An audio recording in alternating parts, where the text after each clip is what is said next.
Okay, as we begin our mailbag Q&A segment on Faith Explained, I want to remind you that you can send me your question. I'll try to get it on air. The email address is faith@relevantradio.com, Faith at relevantradio.com. You can also try me on Twitter. My handle is at Cale Clarke, C-A-L-E, Clarke with an E. Try to get your question to me that way. And this question comes via email, and it comes from Alan in Atlanta, Georgia, who's listening on the Relevant Radio app. And he asks the question, "Hi, Cale, I've got a question about the temptation of Jesus in the gospel. Did the devil actually know that Jesus was God?" A really intriguing question. And it's actually not as clear-cut as people think. People, I think, just naturally assume that, of course, the devil knows that Jesus is divine. That's why he's trying to tempt him.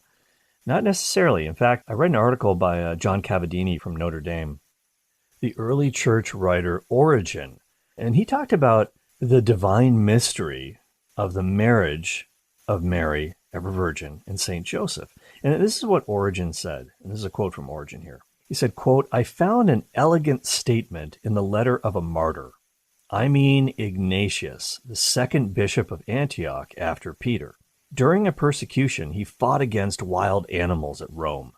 He stated this: Mary's virginity escaped the notice of the ruler of this age. It escaped his notice because of Joseph and because of their wedding." End of quote. That's an intriguing quote. Now, obviously, Origen is referring to St. Ignatius of Antioch, one of my favorite saints of all time, who was martyred in the Roman Colosseum. In the gladiator fights, he was thrown to the wild beasts, the bishop of Antioch. But he was a disciple of the Apostle John, Ignatius. He learned from the guy who was right next to Jesus. Unbelievable stuff. But that's an interesting quote from Origen, that Mary's virginity escaped the notice of the ruler of this age. Now, the ruler of this age, obviously, is a way of referring to the devil. In Cavallini's article, he kind of expands on this a little bit. He basically says that, all right, Origen keeps thinking about this, keeps pondering the mystery of St. Joseph. And because he's there, because he's Mary's husband, the devil does not suspect that the Savior has actually taken on a body. The devil doesn't think the incarnation actually happened because of St. Joseph. He's thinking this child is just their natural child that they had together. And then Origen kind of connects all this with what St. Paul writes in 1 Corinthians chapter 2, verses 6 through 8. This is what Paul says: "We speak wisdom among the perfect, but not the wisdom of this age, or the wisdom of the rulers of this age. They are being destroyed. We speak God's wisdom, hidden in a mystery. None of the rulers of this age knows it. If they had known it, they would never have crucified the Lord of glory." Cavallini says that this is part of the wisdom of God, the marriage of Mary and Joseph, the logic of the incarnation. He calls it the logic of God's philanthropia. It's a logic of foolishness at one level, because it's invisible to the ruling powers. It's invisible to the evil spirits. Why? Because it doesn't make sense to them. It's foolishness. It's not wisdom. And so Origen basically said that without St. Joseph, the devil might have suspected a more than human origin for Jesus. And I thought, well, hold on here. This might be God in the flesh here. So the evil rulers of this age, not only the political powers, people like Pilate and Caiaphas, but they're almost demonic backup, if you will, or kind of orchestrating things as puppet masters. They never would have tried to do this if they thought that the incarnation was real. Origen actually says that the devil, when he tempted Jesus, did not know who he was. And Jesus actually doesn't reveal his identity to him explicitly. And so Origen says that is part of the temptation, to reveal his identity. The devil's trying to get him to reveal who he is prematurely.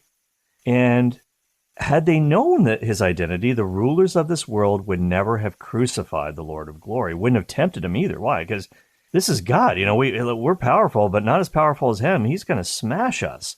So Jesus does not pull rank, if you will. That's how Cavallini puts it. That's a temptation in itself, right? Jesus lives and grows, struggles and wrestles with the temptations that everybody has to deal with. And he is, in fact, Origen calls him the great wrestler, Jesus, who, forget about Hulk Hogan here, right? He's the great wrestler. He defeats the rulers of this age not by exempting himself from temptation, but by taking it on, conquering not by the abstract power of rank and identity. It's basically, he could have said, I'm God and you're defeated. Boom.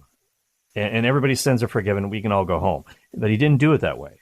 He took on a real battle, a real fight, as Cavallini puts it. And he says St. Joseph is very much a part of that wrestling.